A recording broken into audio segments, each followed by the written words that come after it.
Assalamualaikum warahmatullahi wabarakatuh. Bismillahirrahmanirrahim.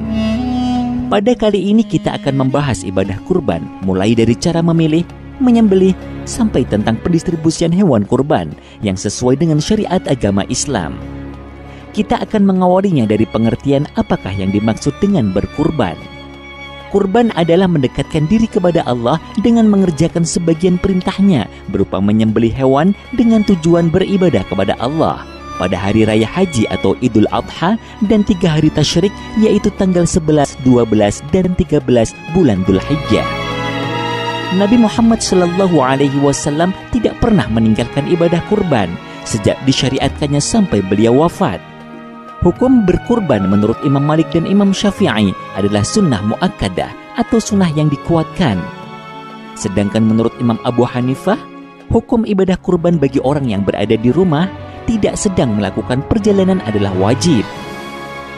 Menyembelih kurban adalah perintah Allah Subhanahu wa Ta'ala dan sunnah Rasul yang syarat dengan hikmah dan keutamaan.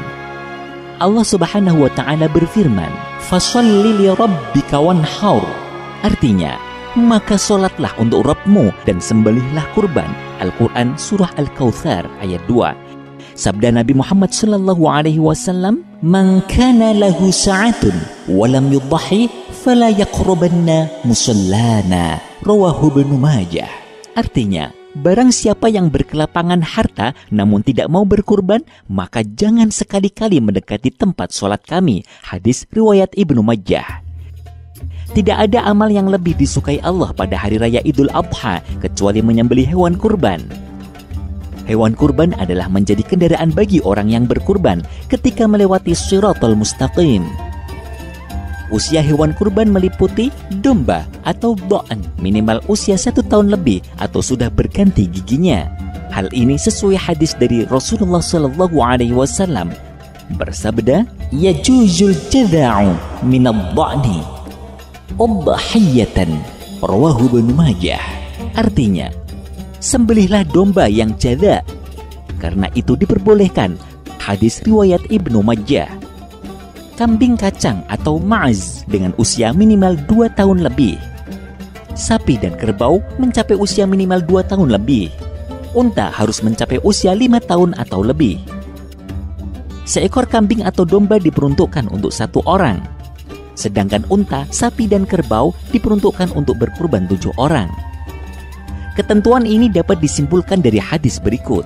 An Jabir bin Abdullah qala, "Naharna ma'a Rasulillah sallallahu alaihi wasallam 'amal Hudaybiyah al-badanata an 7 wal baqarata an 7."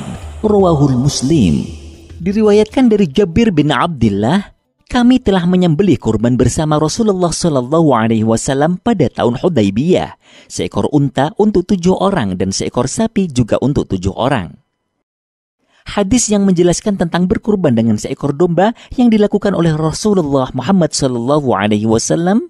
An Aisyah anna Rasulullah SAW amara bikabshin aqrana fa'utiya bihi liyudhhiya bih.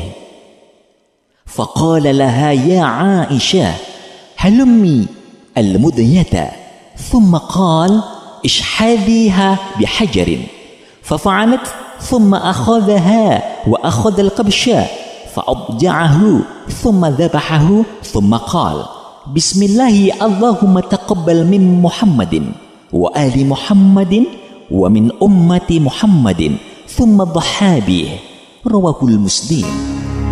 Artinya, dari Aisyah radhiyallahu an menginformasikan sesungguhnya Rasulullah SAW menyuruh untuk mendatangkan 1 ekor domba kibas yang bertanduk. Kemudian domba tersebut didatangkan kepada Nabi untuk beliau kurbankan. Nabi berkata kepada Aisyah, "Wahai Aisyah, ambilkan untukku pisau, golok." Nabi selanjutnya memerintahkan Aisyah, "Asahlah golok itu pada batu asah." Aisyah kemudian melakukan sebagaimana yang diperintahkan Rasulullah. Kemudian Nabi mengambil golok itu dan mengambil domba kibas. Kemudian membaringkannya dan menyembelihnya sambil berdoa. Dengan nama Allah, "Wahai Allah, terimalah dari Muhammad dan keluarga Muhammad dan umat Muhammad. Beliau berkurban dengan domba itu. Hadis riwayat Muslim.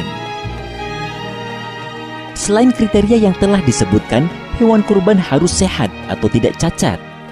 Rasulullah Shallallahu Alaihi Wasallam bersabda, "Arba'un la tajuzu fil adahi, faqala al-awra'u bayyinun awaruha, wal maridatu bayyinun maraduha, wal arja'u bayyinun dal'uha, wal kasiru allati la tanqa." Rawahu Tirmidzi. Artinya, ada 4 macam hewan yang tidak sah dijadikan hewan kurban. Pertama, yang matanya jelas-jelas buta. Kedua, yang jelas sekali tampak sakit secara fisik. Ketiga, yang kakinya tampak sekali pincang. Dan keempat, yang badannya kurus tak berlemak. Hadis riwayat At-Tirmidzi. Hewan yang cacat namun masih tetap sah adalah hewan yang dikebiri dan hewan yang pecah tanduknya. Hewan yang putus telinga atau ekornya tetap tidak sah untuk dijadikan kurban. Hal itu dikarenakan cacat yang pertama tidak mengakibatkan dagingnya berkurang atau cacat batin. Sedangkan cacat yang kedua mengakibatkan dagingnya berkurang atau cacat fisik. Waktu menyembelih kurban dimulai setelah matahari setinggi tombak atau sesuai sholat Idul Adha pada 10 Dzulhijjah sampai terbenam matahari tanggal 13 Dzulhijjah. Persiapkan pisau dengan tajam sesuai tuntunan Rasulullah untuk meringankan kematian hewan yang disembelih. Persiapkan tutup mata hewan semacam daun pisang atau sejenisnya supaya hewan tidak melihat pisau yang akan dibuat menyembelih. Usahakan tidak menyembelih di hadapan hewan lain. Membaca basmalah, Bismillahirrahmanirrahim. Membaca sholawat Nabi, Allahumma sholli ala Sayyidina Muhammadin wa ala ali Sayyidina Muhammadin. Membaca takbir 3 kali, Allahu Akbar, Allahu Akbar, Allahu Akbar. Menghadap ke arah kiblat baik yang menyembelih maupun hewan yang disembelih. Ketika menyembelih, jalur makanan dan nafas wajib putus. Sedangkan urat leher sunnah sampai putus. Berdoa agar kurbannya diterima oleh Allah Subhanahu wa Ta'ala dengan membaca Allahumma hadihi minka wa ilaika fataqabbal minni ya karim. Artinya, ya Tuhanku, hewan ini adalah nikmat darimu dan dengan ini aku bertaqarrub kepadamu. Karenanya wahai Tuhan yang Maha Pemurah, terimalah taqarrubku. Daging kurban disunahkan distribusinya dalam keadaan masih mentah. Sedangkan daging akikoh didistribusikan ketika sudah matang. Khusus akikoh, usahakan ketika memotong-motong, jangan memecah-mecah tulang. Ketika pendistribusian daging kurban, harus ada bagian tulang walaupun hanya sedikit.